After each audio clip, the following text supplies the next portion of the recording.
Hello guys, nagluluto ako ngayon ng isda. Ayan guys, balik ka rin ko na.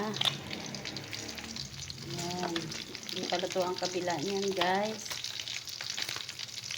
Kaya kailangan balik ta rin. Ayan.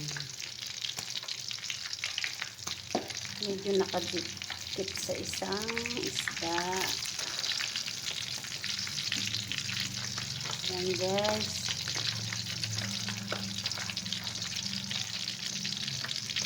Bali, 6 na piraso lang yan guys.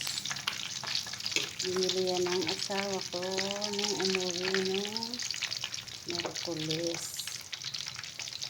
Ayan. Yan ang ulam namin ngayong tanghalian.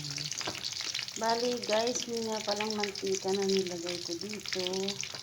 Ginamit ko na rin yan sa pritong manok.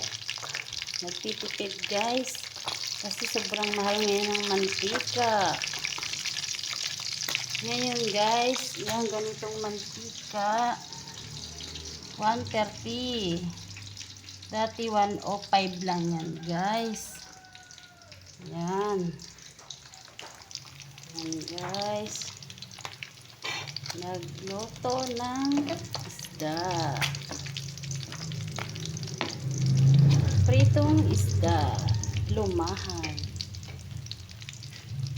Yun lang guys, and thank you for watching. Bye bye.